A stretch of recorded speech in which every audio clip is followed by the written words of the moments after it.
দর্শক, স্বাগত জানাই মোহনা টেলিভিশনের রাজনীতি বিষয়ক টক শো ভিন্ন মাত্রায়। প্রধানমন্ত্রী তারেক রহমান রাষ্ট্রীয় সফরে চীনে থাকা অবস্থায় ভারতে বন্ধ থাকা ভ্রমণ ভিসা খুলেছে। এটিকে বাংলাদেশের কূটনৈতিক অনন্য সফলতা হিসেবে দেখছে বিশেষজ্ঞরা। একই সঙ্গে সংসদে আলোচনা চলমান রয়েছে কার্যক্রম নিষিদ্ধ থাকা আওয়ামী লীগের বিচ্ছিন্ন কিছু মিছিল কার্যক্রম। এসব বিষয় এবং সমসাময়িক রাজনৈতিক অন্যান্য বিষয় নিয়ে আলোচনা করব আজ। অনুষ্ঠানের পুরোটা সময় জুড়ে আপনাদের সঙ্গে আছি আমি রনি রেজা, এবং আজ আলোচনা করবার জন্য স্টুডিওতে আছেন বিএনপির ভাইস চেয়ারম্যান শামসুজ্জামান দুদু। স্বাগতম আপনাকে। দুদু ভাই, যেমনটি বলছিলাম যে চীন ভারত চিরদ্বৈরথ, এবং যখন আমাদের প্রধানমন্ত্রী চীনে সফর করছিলেন, তিনি আজকে 8টার দিকে দেশে ফিরেছেন দুই দেশ সফর শেষ করে।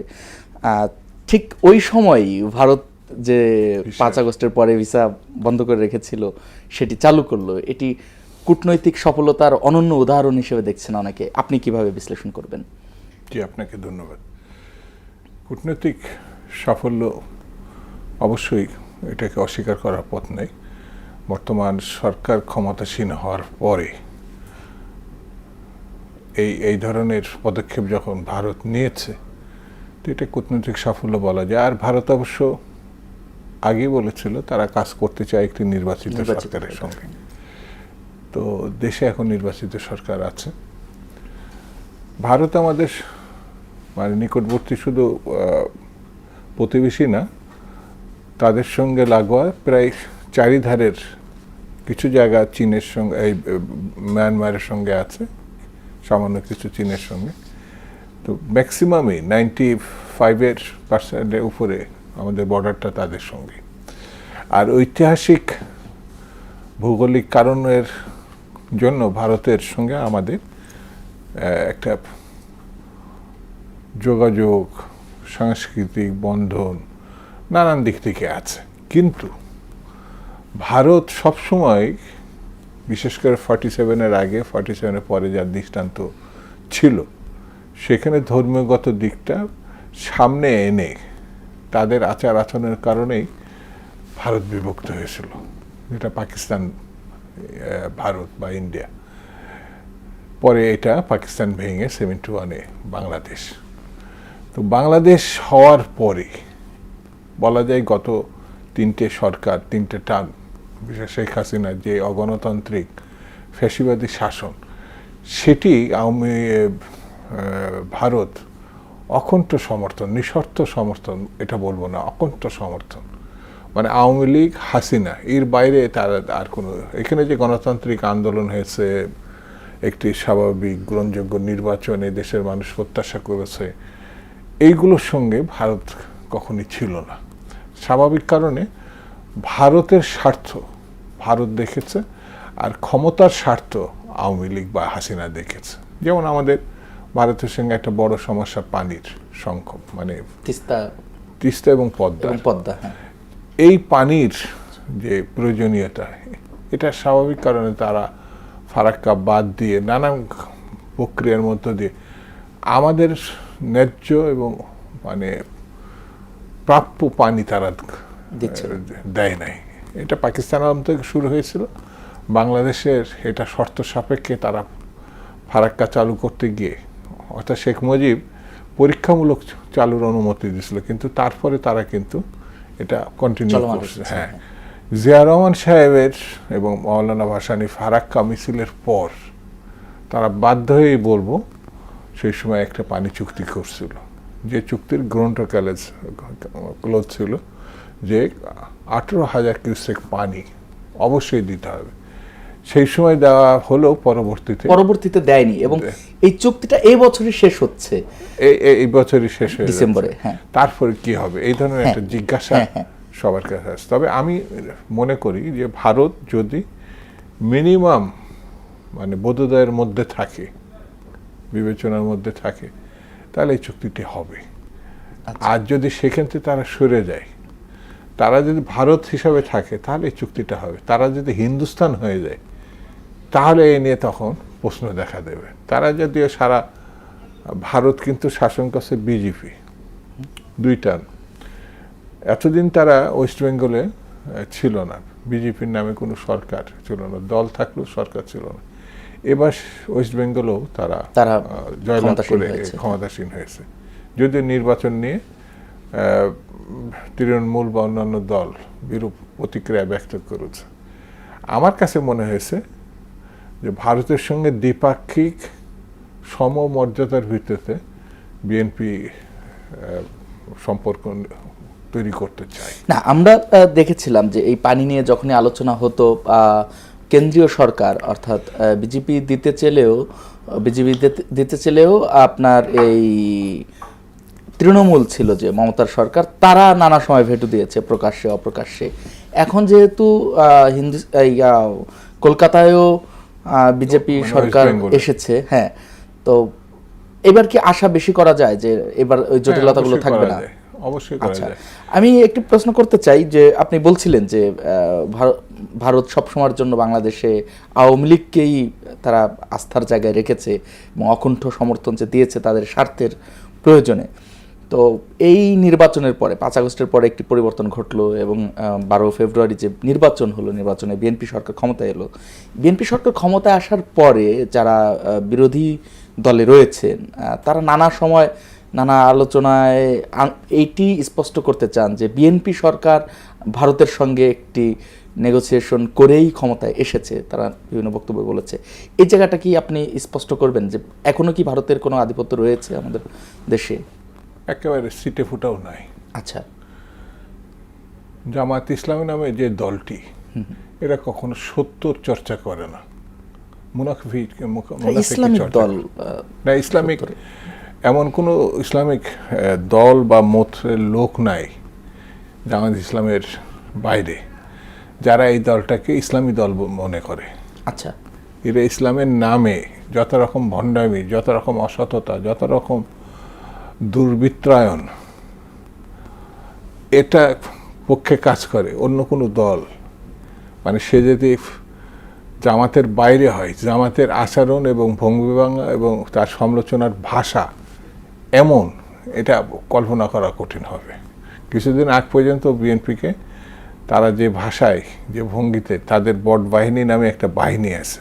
আচ্ছা, সেই বাহিনী ফেসবুক বা সোশ্যাল মিডিয়াতে যেভাবে তারা মানে ভূমিকা পালন করছে, ইসলাম শব্দ যাদের মিনিমাম আছে তারা এটা করবে না। তারা ইসলামকে বিক্রি করে, ইসলামের নামে তারা যত মুনাফেকি কারবার আছে সবগুলো করে। তো এই জন্যে সবথেকে পুরাতন দল কিন্তু পাকিস্তান বাংলাদেশের প্রেক্ষাপটে জামাত। হ্যাঁ, কিন্তু এইবারই কিছু সিট তারা বেশি পাইছে, কিন্তু তারা নির্বাচনের আগে এমন একটা ধারণা দেওয়ার চেষ্টা করছিল তারা এবার ক্ষমতায় আসছে। এমন স্লোগানও দিছিল যে আওয়ামী লীগ আর বিএনপি একই সাপের দুই বিষ। মানে কত বড় মুনাফেক হলে এই স্লোগান তারা দিতে পারে। আওয়ামী লীগ ফ্যাসিস্ট, গণহত্যাকারী, নারী ধর্ষণকারী, লুটেরা আওয়ামী লীগ, কিন্তু ছোট আকারের। এই কারণে বলছে এরা হচ্ছে কয়েক হাজার হত্যা করছে, আর কয়েক লক্ষ হত্যা করছে 71-এ জামাত ইসলাম। নারী ধর্ষণ কয়েক লক্ষ করছে জামাত ইসলাম। তো এরা হচ্ছে আওয়ামী লীগের উস্তাদ। আচ্ছা, না বলে শেষ করি না। তো এদের ভাষা যদি দুইটা 1-20 বলতো, তাহলে জামাত আর আওয়ামী লীগ 1-20। আচ্ছা, বিএনপি কখনো এই ফ্যাসিজমের চর্চা করে নাই। নারী ধর্ষণ, লুটেরা, এটা তারা সকল সময় ভোটের মধ্য দিয়ে এবং গণসমর্থিত হয়ে তারা ক্ষমতায় আসছে। আমি ওই দল করি বলে বলি না, একটা নির্বাচনে তারা এইভাবে আসে নাই। কিন্তু জামাতে ইসলাম তো ক্ষমতায় প্র্যাকটিস করতে যায় না। আর আওয়ামী লীগ 3টা নির্বাচন করছে, ওরা ফ্যাসিস্টিজম। সেই ফ্যাসিস্টের তকমা বিএনপির সঙ্গে দেওয়ার কত বড় শয়তান হলে পরে এটা করতে পারে। ইসলামী আন্দোলন চরমনায়ের পীর, সে কিন্তু ওদের শয়তান ছাড়া কথা বলে না। যে একটা অদৃশ্য শয়তান আছে আর প্রকাশ্য শয়তান। না, এটাকে তো আবার অনেকে বলে যে তারা যখন তাদের স্বার্থের সঙ্গে বনিবনা হয়নি তারপরে এটি বলতে শুরু করেছে, কিন্তু 5 আগস্টের পরে তো তারা আবার একত্রিত হওয়ারও একটি পরিকল্পনা চলছিল। এই তো স্বার্থে যখন না স্বার্থের কথা আমি বলবো না। পড়েনি জামাতের সঙ্গে ইসলামী আন্দোলন কখনো কি এক এক প্ল্যাটফর্মে ঐক্যবদ্ধভাবে ইলেকশন করছে, আচ্ছা এমন কোনো দৃষ্টান্ত আমার নেই। আমি জি ইসলামী আন্দোলনকে সমর্থন দিচ্ছি না, জি ওরাও ইসলামী শব্দ ব্যবহার করে, এরাও ইসলাম। তবে ওদের সমালোচনাটা মানে জামাত সম্বন্ধে ক্যাটাগরিলে যে প্রসঙ্গগুলো জি, স্থাপন তারা করে, সবসময়ের জন্য করে আসে। করে সেগুলোকে বাদ দেয়া বা এড়িয়ে যাওয়ার কোনো পথ আছে কিনা। আমাদের সঙ্গে যুক্ত হয়েছেন লেখক, কলামিস্ট ও রাজনীতিবিদ গোলাম মাওলা রনি। স্বাগতম আপনাকে। ধন্যবাদ। রনি ভাই, আমরা আলোচনা করছিলাম, দুদু ভাই বলছিলেন যে আমি প্রশ্ন রেখেছিলাম বিভিন্ন সময় ভারতের যে আধিপত্যবাদ বাংলাদেশে রয়েছে, নির্বাচনের পরে বিরোধী দলের যারা রয়েছেন তারা এখনো বলার চেষ্টা করেন যে বিএনপিও ভারতের সঙ্গে একটা নেগোসিয়েশন করেই ক্ষমতা এসেছে। নানা সময় তারা নানা কার্যক্রমের সমালোচনা করতে গিয়ে বলেন। দুদু ভাই বলছিলেন যে সেটি তারা কিভাবে ইসলামের নাম নিয়ে মিথ্যাচার করে রাজনীতি করছে। আমি আপনাকে প্রশ্ন করতে চাই যে আজকে জামাতের আমির বলেছেন যে বাংলাদেশ 2 বার স্বাধীন হয়েছে, প্রত্যাশা পূরণ হয়নি। আমি প্রশ্নটি একটু স্পষ্টভাবে রাখতে চাই এই কারণে যে আমরা জানি 71-এ বাংলাদেশ স্বাধীন হয়েছে, আর পাশাপাশি যদি জামাত ইসলামের পক্ষ থেকে কখনো বলা হয় 47 থেকে স্বাধীনতা শুরু, আবার কখনো বলা হয় 24-এ দ্বিতীয় স্বাধীনতা, তাহলে তো 3টা দাঁড়ায়। এইখানে বাদ পড়লো কোনটা, আপনার কি মনে হয়? আমি আপনাকে প্রথমত বলি যে যখন আপনি জামাত শব্দটা ব্যবহার করবেন, এর সঙ্গে যদি আমির বলেন, আমির শব্দটার অর্থ মালিক, আচ্ছা, প্রভু, দ্য কিং, দ্য লর্ড ইংরেজিতে। তো সেক্ষেত্রে আমাদের রাজনীতিতে আমিরে জামাত শব্দটা বলা মানে তাকে আমিরুল মোমিনিন মেনে নেওয়া।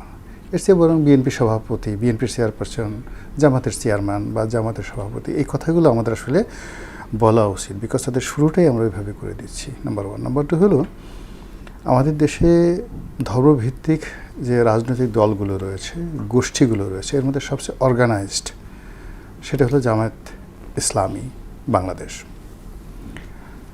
আর এই যে তারা যে অর্গানাইজড, এই অর্গানাইজডটা তারা বিভিন্ন সময় প্রমাণ দিয়েছে, কখনো অস্ত্র হাতে, কখনো অর্থ ভর্তি মানে ব্যাগ ভর্তি অর্থ নিয়ে, কখনো আপনার সঙ্গে কুলাকুলি করে, মুসাফা করে, আর সে যে একটা ভালো মানুষ আপনার একটা মনস্তাত্ত্বিক চাপ প্রয়োগ করে।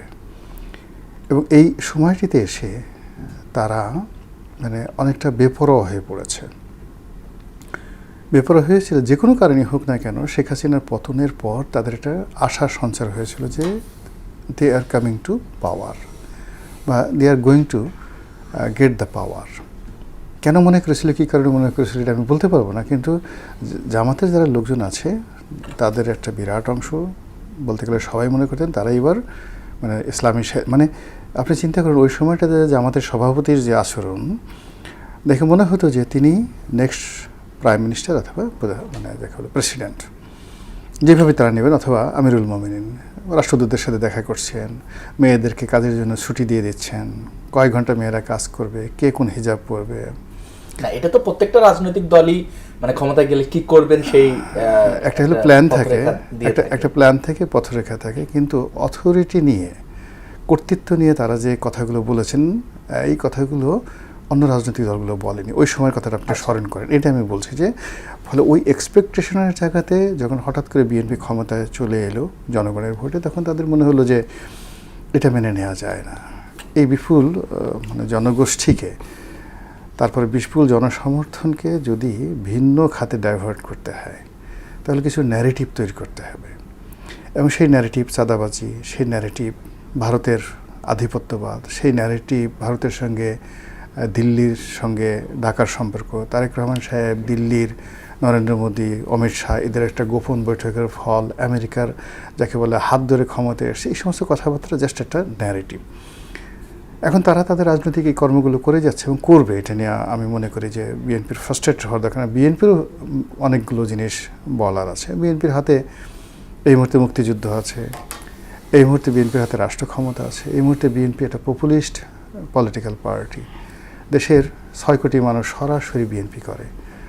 আপনি এই যে এখন 211টি সিট নিয়ে যে ব্রুট মেজরিটি তারা পেয়েছে, এটাকে কোনো অবস্থায় তুচ্ছতাচ্ছিল্য কোনো প্রতিপক্ষ করবে না। আর বিএনপিও এই জিনিসটাকে ম্যাটেরিয়ালাইজ করার জন্য ম্যাচিউর তাদের মধ্যে যে নেতৃত্ব আছে, আমার মনে হয় যে এখানে জামাতের কাজ করছে, তাই বলে বিএনপি কিন্তু বসে থাকবে না। এখানে এই মুহূর্তে বাংলাদেশের সবচেয়ে বড় সমস্যাটা হলো প্রায় সব ক্ষেত্রে একটা উগ্রপন্থা গড়ে উঠেছে, সব ক্ষেত্রে। মানে এখানে শুধু ধর্মীয় উগ্রপন্থা না, প্রতিটা মানুষ রাগ হয়ে যাচ্ছে।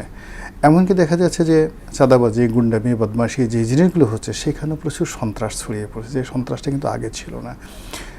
এটা যারা রাষ্ট্র পরিচালনা করে তাদেরকে কগনিজেন্সে নিতে হবে। 2 নম্বর হলো যে ধর্মীয় উগ্রবাদ বিভিন্নভাবে বিভক্ত হয়ে মাজারের সাথে মাজার বিরোধীদের, আহলে সুন্নাতের সাথে জামাতের সাথে চরমোনায়ের, বিভিন্ন রকম, চরমোনায়ের সাথে হেফাজতের সাথে তাবলিগের সাথে 2-3টা গ্রুপ, সব মিলিয়ে এমন একটা মানে বিচ্ছিন্ন পরিবেশ, যে যার অবস্থান থেকে সবাই আঘাত করতে চাচ্ছে, এবং এই সুযোগটা বিরোধী দল নেওয়ার চেষ্টা করবে। এবং সেই চেষ্টা করতে গিয়ে সরকারকে যদি তারা একটা ট্যাগের মধ্যে ফেলে দিতে পারে। আমাদের দেশের মানুষ তো অনেক আগের থেকেই মার্কিন যুক্তরাষ্ট্র বিরোধী একটা তাদের মনোভাব ছিল, এবং সেটা সঙ্গে সঙ্গে আবার এখন বিশেষ করে শেখ হাসিনার গত 17 বছরে যে কোনো কারণ হোক না কেন ভারত বিরোধিতা, মানে ভারতের নাম শুনলে মানুষের রীতিমতো উত্তেজনা তৈরি হয়। তো সেই ভারতের সঙ্গে যদি ভারতের কোলে নিয়ে আপনি বিএনপিকে বসিয়ে দেওয়া যায়, এবং কোনো কারণে বিএনপির সঙ্গে আওয়ামী লীগের কোন একটা গোপন বৈঠক হয়েছে, এরকম কোনো একটা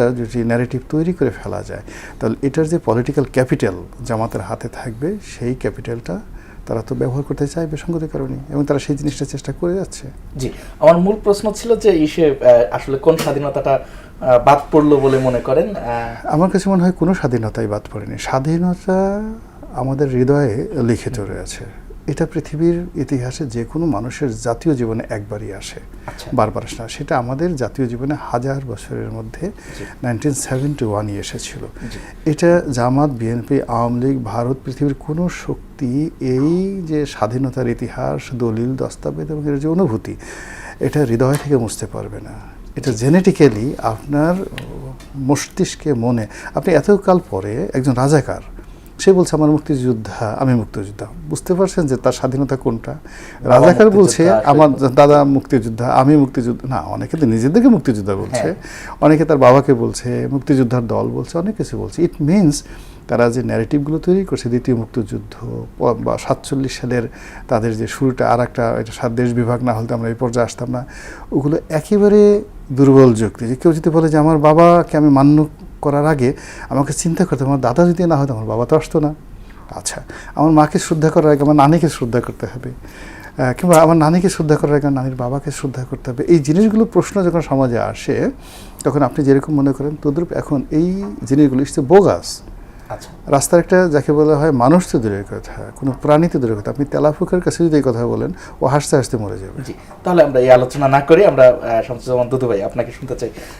বিএনপি নেতা সংসদ সদস্য ফজলুর রহমান বলেছেন যে এদেশে হিন্দু ধর্মাবলম্বীদেরই, এদেশটা হিন্দু ধর্মাবলম্বীদেরই, মুসলমানদের আগমন অনেক পরে। তিনি ইতিহাসের আলোচনায় গিয়ে এই কথা বলেছেন যে কথায় কথায় যে হিন্দুদের তাড়িয়ে দেওয়ার যে আলোচনা চলে, সেটির বিরোধিতা জানিয়ে। এটি নিয়ে অনেকেই নানাভাবে সমালোচনা করছেন।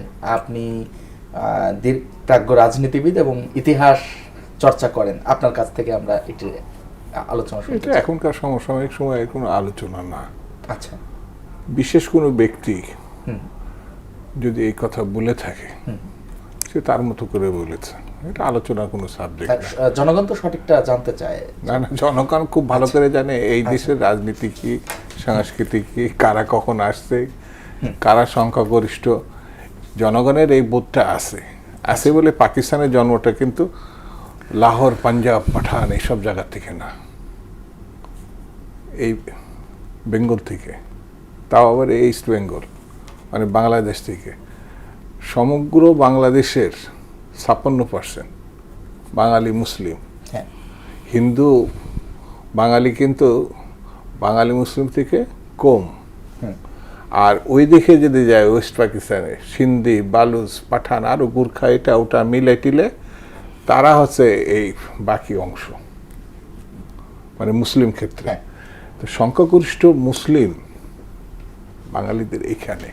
তো ফজলুর রহমান সাহেব ভাইরাল হওয়া খুব পছন্দ করেন, এটা আমার ব্যক্তিগত। তো উনি যেসব অপ্রাসঙ্গিক কথাগুলো বলেন, তার একটা হচ্ছে এই যে এখানে আসছে। এর আগে কে যেন একবার করছিল যে বাঙালি মুসলমানদের উত্থান হচ্ছে একেবারে হিন্দুদের প্রান্তিক নমসূত্র তারও নিচে 5টা ওদের কি বর্ণ ব্যাপার স্যাপার আছে, নমশূদ্র যে জিনিসগুলো আছে, নমসূত্র একেবারে নিচের যে অংশ চালাল চন্ডাল নমশূদ্র এরকম। ব্রাহ্মণ এই জিনিস না ওগুলো তো অভিজাত, মানে চালাল এইগুলো হচ্ছে আমার বিবেচনায় ব্রাহ্মণ যারা আছে মানে হিন্দু ধর্মের মধ্যে, তারা নিজেদেরকে একেবারে সিংহাসনের উচ্চ শ্রেণীর মানে মানুষ মনে করে, হিন্দু মনে করে, মানুষ মনে করে। আচ্ছা, তো বাকি যারা আছে সবই তাদের অধীনস্থ হ্যাঁ মনে করে। তো আমাদের যারা মুসলিম, যারা আমরা ইসলামের উম্মত, আমার নবী করিম সাল্লাল্লাহু আলাইহি সাল্লাম যারা মানে, তারা মানুষ বা মুসলিমকে শ্রেষ্ঠ মানুষ হিসাবে মনে করে। আমরা তো মুসলিম। জি, তো উনি মুসলিম কিনা আমি জানি না, উনি কোন বিবেচনা থেকে কথা বলে সেটাও জানি না। তো এখানে যখন মুসলিমকে ছোট করার যে প্রবণতা, আগে তো মুসলিমের সারা পৃথিবী তৈরি হয়েছে, তখন তো মুসলিম ধর্ম ছিল না। আচ্ছা, হযরত মুহাম্মদ সাল্লাল্লাহু আলাইহি সাল্লামের হাত ধরে তো আমরা মুসলিম, তার আগে তো মানুষ ছিল। তো সেই কারণে উনি ওই যে একটু আগে বললাম না ভাইরাল হওয়ার প্রবণতা বেশি, তো এই জিনিসগুলো আবার টকশোতে আনার মানে মানে আমার কাছে মনে হয়েছে যে মুসলমানকে ছোট করার যে প্রবণতা একটা ধরনের ন্যারেটিভ মানে এর বাইরের অংশ আছে আছে না, তাদের সঙ্গে ওর এই জিনিসগুলো লিঙ্ক আপ হয়ে যায়। সেই জন্য এইসব জিনিসগুলো এখানে মুসলিম আমার ধারণা শ্রেষ্ঠ একটা ধর্ম, তার থেকেও বেশি আছে এই ভূখণ্ডের মধ্যে যারা আছে পৃথিবীর শ্রেষ্ঠ মুসলমান বাঙালি মুসলমান। এরা শুধু ধর্মই মানে না, এরা শুধু সত্যবাদী না, এরা স্বাধীনতার জন্য যুদ্ধ মানে নিজের রক্ত পর্যন্ত দিচ্ছে। সেই যারা এইখানে কিন্তু বালুচ পাঠান এরা কিন্তু আমাদের থেকে উঁচা লম্বা এবং খুব একের মনে হয় যে এরা বীরের জাতি, কিন্তু যুদ্ধ করে তারা স্বাধীনতা আনে নাই। তারা কিন্তু ব্রিটিশের সঙ্গে টেবিলে বসে মিস্টার জিন্নাহ আর ওই যে হিন্দু সম্প্রদায়ের নেতা মিস্টার গান্ধী, এরা কিন্তু এর সঙ্গে বসে দুইজন বাঙালি স্বাধীনতা ডিক্লেয়ার করছে। একজন সফল হয়েছে, একজন সফল হয়নি। একজন সুভাষচন্দ্র বসু ভারতবর্ষের প্রেক্ষাপটে স্বাধীনতা ডিক্লেয়ার করছিল, সফল হয় নাই। কিন্তু জিয়া রহমান স্বাধীনতা ঘোষণা করছেন এবং সফল হয়েছেন, দুজনেই বাঙালি। এবং সেই বাঙালির আমরা জাতিগোষ্ঠীভুক্ত। সেই জন্যে এই ভূখণ্ডে যারা মুসলমান, আমার বিবেচনায় ব্যক্তিগত মত, শ্রেষ্ঠ মুসলমান হচ্ছে এই ভূখণ্ডে যারা আছে। অন্য যে কোনো ভূখণ্ডে, আমি সৌদি বা অন্যদেরকে ছোট করছি না, ওইসব জায়গায় কিছু কিছু ঘটনা আমার শোনার পর মনে হয়েছে এখানে ইসলামের উৎপত্তি হলে এই জায়গাটা বোধহয় ঠিক ছিল। আচ্ছা, জি ধন্যবাদ, আপনার বক্তব্য স্পষ্ট। গোলাম মাওলা রানী, আপনি কিছু বলতেছি এখানে। মূল ব্যাপার হলো ফজলু ভাই আমাদের মধ্যে বয়স্ক মানুষ, তো 78 বছর বয়স হয়ে গেছে। মানে ওনার আসলে ফেমাসনেসটা হলো উনি মঞ্চে দাঁড়িয়ে খুব ভালো বক্তব্য দেন এবং বহু শ্রোতা থাকে। তো মঞ্চের বক্তব্য আসলে তথ্যভিত্তিক হয় না। আমি বলি যে ইসলাম যেমন একটা ধর্ম, মুসলিম একটা সম্প্রদায়। তো সেইভাবে হিন্দু ধর্ম এবং হিন্দু সম্প্রদায় বলে ইতিহাসে কোনো রকম যাকে বলা হয় আপনি কোনো প্রমাণ নাই। তারা নিজেদেরকে সনাতনী ধর্ম বলে। এবং 5000 বছর ইতিহাসে, হিন্দুদের 5000 বছর ইতিহাসে ভারতবর্ষে 1200-র মতো ধর্ম এখন পর্যন্ত আছে। তার মধ্যে ওয়ান অফ দ্য ধর্ম হলো এই সনাতনী ধর্ম। এর মধ্যে 33 কোটি দেবতা, হাজার হাজার বিভাগ অনুবিভাগ আছে। এবং সেন্ট্রাল ভারতের যে রাজনীতি, এই রাজনীতি ইউনিফাইড রাজনীতি প্রথম যিনি করেছিলেন সেটা হলো চন্দ্রগুপ্ত মৌর্য। তো চন্দ্রগুপ্ত যখন মৌর্য, তখন এখানে কোনো ধর্ম ছিল না, পালিত ধর্ম ছিল।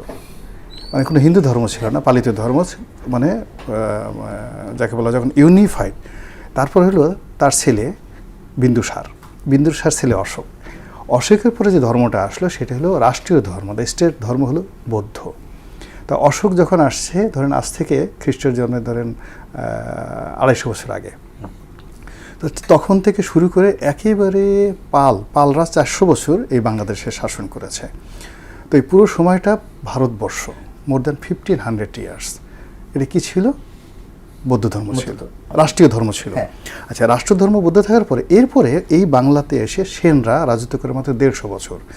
এর মধ্যে লক্ষণ সেন আর আছে ধরেন সকলে 70 থেকে 80 বছর তারা হিন্দু ধর্মটাকে মানে যেটা সনাতন ধর্মটাকে পৃষ্ঠপোষকতা করেন।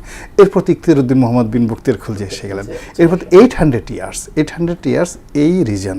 আর যদি আপনি ভারতে ধরেন দিল্লি সালতানাত থেকে শুরু করে একদম মুঘলদের পর্যন্ত 800 বছর রাষ্ট্রধর্ম ছিল ইসলাম। তো এখানে আপনি মানে হিন্দুরা এখানে মানে যাকে বলে হিন্দু আমাদের এই সমাজে রেসপেক্টেড, আমাদের ভাই, কিন্তু আপনি দেখাতে পারেন যে বাংলাদেশে একজন হিন্দু সম্রাটের নাম বলতে পারেন 1000 বছর আপনি বলতে পারবেন না। ফজলুকে জিজ্ঞাসা করেন, সে একমাত্র হিন্দু রাজা গণেশের নাম বলতে পারে। এছাড়া হিন্দুরা ছোট ছোট জমিদার ছিল, এটা ছিল, কিন্তু রাজা বলতে বাদশাহ বলতে আলাউদ্দিন হোসেন শাহ, শায়েস্তা খাঁ, গিয়াসউদ্দিন আজম শাহ, ফখরুদ্দিন মুবারক, এরা কারা? এরা মুসলিম। তার আগে আপনি যদি যান মহিপাল, রামপাল, যা তো বিখ্যাত বিখ্যাত সম্রাট আছে, এসব বৌদ্ধ সম্রাট, শশাঙ্ক বৌদ্ধ, হর্ষবর্ধন বৌদ্ধ। তো যার জন্য এখানে এই যে জিনিসগুলো হয় কি, অনেক সময় ইতিহাসের যদি আপনি ধারাবাহিকতা না রাখেন না, এগুলো বললে অনেক ঝামেলা সৃষ্টি করে আর কি। জি, আমি আপনাকে একটি প্রশ্ন করতে চাই। আওয়ামী লীগের নিষিদ্ধ কার্যক্রম, নিষিদ্ধ আওয়ামী লীগ বিভিন্ন মিছিল টিছিল করছে। আজকেও জগন্নাথ জাহাঙ্গীরনগর বিশ্ববিদ্যালয়ের ফটকে মানববন্ধন করেছে। এদের সম্পর্কে একটি প্রশ্নে আলোচনায় আপনি বলেছিলেন যে জামাত আওয়ামী লীগকে ভয় পায় এবং জামাতকে ভয় দেখানোর জন্য অনেকে এটি করিয়ে থাকতে পারে। তাহলে প্রশ্ন থাকে যে কারা করাতে পারে? না, এটা হলো একটা রেটরিক। যখন আমরা আলোচনা করি, এটা ক্ষুদ্র অংশ আলোচনা করি। এখানে মূল ব্যাপার হলো পর্দার আড়ালে অনেক খেলাধুলা হচ্ছে বাংলাদেশের রাজনীতিতে। এখানে আমেরিকা খেলছে, ভারত খেলছে, বিএনপি খেলছে, জামাত খেলছে, আওয়ামী লীগও খেলছে, দিল্লি খেলছে, পাকিস্তান খেলছে। এখন কে যে মানে আমরা যারা ধরেন এখানে আমরা 3 জন আছি, আপনি একজন উপস্থাপক, দুদুভাই আছেন বিএনপি নেতা, আমি বিএনপিতে ইলেকশন করেছি, বিএনপির একজন কর্মী, এখন সবাই আমাকে পলিটিক্যাল মানে বিশ্লেষক বলেন।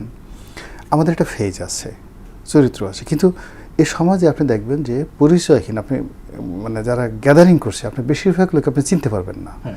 দেখুন যারা মিছিল করছে, মিটিং করছে, আপনি সবাইকে তো অ্যাসার্টেন করে বলতে পারছেন না ও ছাত্রলীগের এত কমোডিটি অমুক জায়গাতে অমুক জায়গাতে। তাই ধরেন কোনো কারণে আজকে একটা নির্দিষ্ট এলাকাতে ছাত্রলীগের একটা মিছিল হলো, সেই মিছিলটা বিএনপিকে ভয় দেখানোর জন্য হলো, বা সেই মিছিলে জামাতকে ভয় দেখানোর জন্য। এটা কি অসম্ভব একটা বিষয়? অসম্ভব একটা বিষয় না। এর কারণ হলো আমরা তো বিএনপি বা জামাত মানে তাদেরকে যে ভয় যারা দেখাচ্ছেন বা তারা পরস্পরকে ভয় দেখাচ্ছেন, যে আওয়ামী লীগের নামে দেখাচ্ছেন, সেই আওয়ামী লীগের অফিস নেই, কোনো নেতা টপ লিস্টেড নেতা, আপনি আওয়ামী লীগের মানে টপ 2000 নেতা ধরেন, এর বেশিরভাগই পলাতক দেশে এবং দেশের বাইরে।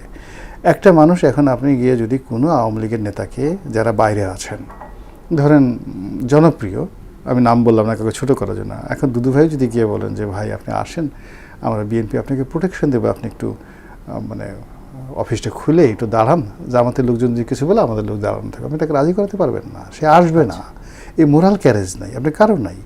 এরা জামাত মানে জানাজাতে গিয়ে ওখানে গিয়ে জয় বাংলা বলার জন্য একটা সুযোগ খুঁজে। তো এরকম একটা জায়গাতে এসে যখনই যাদের মধ্যে মোরাল ক্যারেজ নাই, পাওয়ার নাই, নেতৃত্ব নাই, এবং সবসময় দেখবেন যে নেতা সবার আগে আসে, কর্মীরা আসে না। এখন এই সময়তে আমরা বিএনপি আওয়ামী লীগের কোনো নেতাকে দেখতে পাচ্ছি না। তো যখনই কোনো একটা জায়গাতে একটা সমস্যা হয়, কর্মীরা কোনোদিন আগে আসে না, নেতা সবার আগে দাঁড়ায় থাকে। তা আওয়ামী লীগের নেতা কি এখন? If there is no leader, তাহলে বাকি যে লোকগুলো দেখছেন সেইগুলো হলো পরিচয়বিহীন। এখন সেই পরিচয়বিহীন বিএনপির হতে পারে, আওয়ামী লীগের হতে পারে, জামাতের হতে পারে, কোনো গোয়েন্দার সংস্থার হতে পারে, বিদেশি কোনো সংস্থা হতে পারে দেশটাকে অস্থির করার জন্য। ফলে আমরা যখন কোনো একটা লোককে পয়েন্ট করব, একটা লোক রাস্তায় দাঁড়িয়ে আছে, পালাচ্ছে না, মুখে মাস্ক নেই, তাদের সামনে একজন নেতা আছে। এখন ধরেন গত 17 বছরে আওয়ামী লীগ এত নির্যাতন করছে, জামাত দাঁড়ায় নাই রাস্তায়, তারা দাঁড়িয়েছিল, বিএনপি দাঁড়ায় নাই, কত মানুষ কত নির্যাতন করছে। ফলে কি হলো, বোঝাই গেছে এটা বিএনপির মিছিল, কিন্তু ওটা যে আওয়ামী লীগের মিছিল আমি বলছি বোঝা যাচ্ছে না, বোঝা যাচ্ছে না। জি, ওইটাই স্পষ্ট। শেষ সময় চলে এসেছি। আরেকটি প্রসঙ্গ, টিআইবি একটি প্রতিবেদন প্রকাশ করেছে যে ক্ষমতাচ্যুত আওয়ামী লীগ সরকারের চেয়েও অন্তর্বর্তী সরকারের আমলে সেবা খাতে দুর্নীতির পরিমাণ 10% বেশি বেড়েছিল। এটি নিয়ে আপনি কি বলবেন? মানে আমরা তো 10% আরো বেশি বলেছে বোধ হয়, আপনি 10%-এরও বেশি, হ্যাঁ অনেক বেশি, 43% না কত জানি বলছে। এখানে মূল ব্যাপার হলো শুনেন, ডক্টর মোহাম্মদ ইউনূসের সরকারটা রাজনৈতিক সরকার ছিল না। জি। এবং এখানে বাংলাদেশে যদি বলা হয় মাৎসান্যায় বিশৃঙ্খল কোনো একটা অপশাসনের যুগ বলা হয়, 18 মাসের বিশৃঙ্খল মাৎসান্যায়, তাহলে 1000 বছর ইতিহাসে এটা একটা মাইলস্টোন তৈরি করবে। এবং এই সময়টাতে অর্থাৎ আওয়ামী লীগের 17 বছরের শাসন, তার সঙ্গে সঙ্গে ওনার এই 1.5 বছরের শাসন, এই দুটো মিলিয়ে অনেকগুলো কলঙ্কের পাহাড় তৈরি হয়েছে, যেগুলো সরকার চাক বা না চাক এখন তাদের ঘাড়ের উপর বোঝা হয়ে আছে। এবং তারই প্রেক্ষিতে আপনি চিন্তা করেন, সুইস ব্যাংকে বলা হচ্ছে 2025 সনে বাংলাদেশি লোকজন টাকা পাচার করে ওখানে যে জমা রেখেছে 41% সুইস ব্যাংকের আমানত বেড়েছে। It's a dangerous. তো যার জন্য আমি মনে করি যে এই যে সরকার এখন যদি তাদের দায়িত্ব এড়াতে চায়, কিংবা সরকার যদি মানে এখানে একটা ভালো ফলাফল দেখাতে চায়, তাহলে এই যে শেখ হাসিনা জামানাতে যে সকল দুর্নীতি হয়েছে সেগুলো তো অবশ্যই তারা তদন্ত করবে। তার সঙ্গে সঙ্গে এই অন্তর্বর্তীকালীন সরকারে সে ফেরেস্তা হোক আর যা হোক, আন্তর্জাতিক খেলোয়াড় ডাজ না হোক, প্রত্যেকটা বিষয়ের তদন্ত, সুষ্ঠু তদন্ত এবং জনগণের সামনে তুলে ধরে ন্যায় বিচার করলেই বিএনপির মানে জনগণ বলবে যে এই দুর্নীতির সাথে বিএনপি জড়িত নয়। জি, ধন্যবাদ আপনাকে। শামসুজ্জামান ভাই, গোলাম রনি ভাই যেটা বলছিলেন যে সরকারের ঘাড়ের যে চাক বা না চাক একটা বোঝা বিগত সরকারের, অন্তর্বর্তী সরকারের কিছু ব্যাপার রয়ে গেছে, এই ঘাড়ের বোঝা কি করবে। পাশাপাশি আমি উল্লেখ করতে চাই যে কয়েকদিন আগে প্রধানমন্ত্রীর স্বাস্থ্য বিষয়ক উপদেষ্টা তিনি বলেছিলেন হামের টিকা সম্পর্কে যে এটির কোনো তদন্তের প্রয়োজন নেই, এটি পরিষ্কারভাবেই অন্তর্বর্তীকালীন সরকার গাফিলতি। আমার প্রশ্ন হচ্ছে, যদি পরিষ্কারভাবেই গাফিলতি হয়ে থাকে তাহলে সরকার কি ব্যবস্থা নেবে, বর্তমান সরকার? বর্তমান সরকার তো মৃত্যুজনিত কারণ যখন থাকবে তখন এটা তো অবশ্যই তদন্ত করুক বা না করুক, এর দায়িত্ব নিতে হবে। মানে যে সময় সরকার, যে সময় ঘটনা সংঘটিত হয়েছে, এটা সরকার নিশ্চয়ই এই উদ্যোগ নেবে। আর আমাদের কাঁধের উপর বোঝা বলতে কি, গত সরকারের বোঝা, মানে এই যে গত সরকারের যে এই যে ধারাবাহিক দুর্নীতি হয়েছে, দুর্নীতি বেড়েছিল আগের চেয়েও, এইসবের গত সরকারের যে 18 মাসের সরকার, অন্তর্বর্তীকালীন সরকার, সেটা ফেরেশতা তুল্য সরকার। তো সেই ফেরেশতা তুল্য সরকার তো খুব ভালো সরকার। এখন দেখা যাচ্ছে এটা শয়তানি সরকার, কেউ কেউ বলছে। তো এটা আসলে ফেরেশতা না শয়তান, তো এটাও একটা তদন্ত হওয়া উচিত। কারণ আমাদের চোখের সামনে স্পষ্ট আছে যে 3টা সরকার হাসিনা পিরিয়ডে এরা খুনি, লুটেরা, নির্যাতনকারী, এটা তো পরিষ্কারভাবেই আছে। এটা নিয়েও কিন্তু একটা তদন্ত হওয়া দরকার, যে ওই সময় কি ঘটনাগুলো, কত গুম হয়েছে, কত মারা গেছে। তো আসলে মানে এই আমাদের এখন বর্তমান যে সরকারটা, বিএনপি সরকারটা, আমি যে সরকারের মানুষ, সেখানে দায় অনেক। সেই দায়গুলো মোচনের জন্য বিশেষ করে এই যে হামে টিকা, আমরা যেভাবে বলি না কেন, শিশু তো মারা যাচ্ছে, সেই শিশু মৃত্যু শূন্যের কোঠায় আনতে হবে। কারণ এর আগে সেই শূন্য কোঠায় ছিল। আর এই জায়গায় আসলো কাদের এই মানে গাফিলতিতে, সেটা তদন্ত সাপেক্ষে হওয়া দরকার। না হলে বাংলাদেশকে এই নির্বাচিত সরকার যে সরকারের জন্য প্রায় 15 থেকে 18 বছর ধরে এই দেশের মানুষ লড়াই, সংগ্রাম, নির্যাতন প্রকেটে করছে, তারই পরিপ্রেক্ষিতে কিন্তু এই প্রথম যে 3টে সরকার কিন্তু ইলেকটেড সরকার না, এটা ইলেকটেড সরকার। যেভাবেই বলুক না কেন, ত্রুটি বিচ্যুত এটা ওটা যাই বলুক না কেন, এটা ইলেকটেড সরকার। তো এর দায় অন্য যে কোনো সরকারের থেকে মানে অনেক বেশি, এবং দৃষ্টান্তমূলক সিদ্ধান্ত এবং বিষয়ের মধ্যে যদি দৃষ্টান্তমূলক না হয়, তাহলে আবার একটা প্রশ্নের মুখে পড়ে। জি, অলরেডি এই প্রশ্ন করে যে 111 সরকারকে যেমন আওয়ামী লীগ পরবর্তী ক্ষমতায় এসে অনেক কিছু দায়মুক্তি দিয়েছিল, এই সরকারও অন্তর্বর্তী সরকার আগে থেকে না ওই আগে থেকে বলার দরকার নেই, এই কারণে বলছে না। এই তো কাঁচা বানতেই তো এখনো সময় পাই নাই। জি, তো এখন আপনি 4 মাসে পড়ছে, জি আছে না? তো এত দ্রুত, মানে আমার সরকার না হলেও কিন্তু অন্য সরকার হলে আমি বলতাম এত দ্রুত এত ঠেলা ধাক্কা দেওয়া ঠিক হবে না। কিন্তু দায়টা অনেক বেশি, আমরা প্রত্যাশা রাখতে পারি যে দায় গ্রহণ করবে। ধন্যবাদ আপনাকে, ধন্যবাদ গোলাম রনি আপনাকে। দর্শক, ধন্যবাদ জানাই আপনাদেরও এতক্ষণ সঙ্গে থাকবার জন্য। আজকের মতো বিদায় নিচ্ছি। আগামীকাল দেখা হবে একই সময়ে, নতুন কোনো অতিথি নিয়ে আলোচনা হবে, নতুন কোনো বিষয়ে। সঙ্গে থাকুন।